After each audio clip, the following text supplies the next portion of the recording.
What if the secret to consistent trading profit is not finding a strategy that is always right, but completely accepting that you could be wrong at any second? When I was blowing up my accounts, I was obsessed with certainty. Before every trade, I desperately needed to feel sure that it would in. If I lost, my entire world crumbled.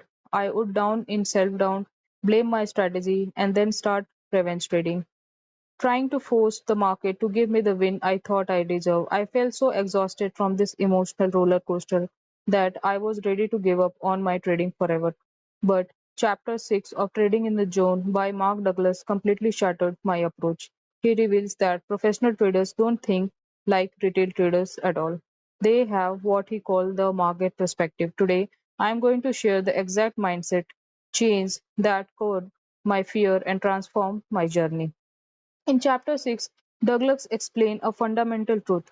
The market operates in state of absolute uncertainty. Every single moment is unique. When I was losing money, my brain was fighting this reality. I wanted trading to be like school or a regular job, where if I study hard enough, I could get a perfect score. I thought that missing a trade or taking a loss mean I made a mistake. But Douglas point out that market doesn't own a certainty because there are thousands of different traders moving money at any given second. Anything can happen, and when you demand certainty from an uncertain market, your brain view a normal loss like an emotional threat. That threat is what triggers your self-doubt and makes you freeze on your next trade. Douglas used a great analogy to explain how professionals view the market. Think of a master walker. They know there is a risk of falling. They don't walk onto the rope pretending the danger doesn't exist. Instead, they completely accept it and prepare for it. The top 1% of the traders look at the market the exact same way. They don't accept the market to behave beautifully for them.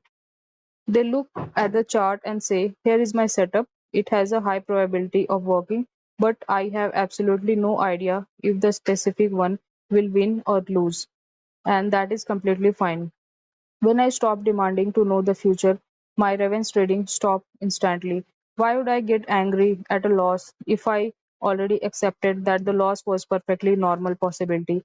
I stopped trying to fight the wind and just focused on staying balanced. When I was at my low, ready to give up, I realized I had to shift from a prediction mindset to a probability mindset. I realized that professional trader is essentially just a professional risk manager. I stopped focusing on being right. Instead, I focus on executing my edge over and over again, keeping my losses small and letting the math work out in the long term. Once you adopt the market perspective, accepting that the market can absolutely do anything at any time, the pressure disappears. You stop taking losses personally because you realize it's not a random piece of data, not a reflection of your intelligence. The market is a wild, unpredictable ocean. You can't control the wave, but you can control how to sell. Stop looking for strategy that never loses and start building a mind that doesn't mind losing. If you are ready to stop the revenge trading and the loop and master your trading mind, make sure to hit that subscribe button. In the next video, we'll be diving to the chapter 7, The Trader's Edge, where we look how to actually think like a casino. Drop a comment below. Have you ever been demanding 100% of certainty from your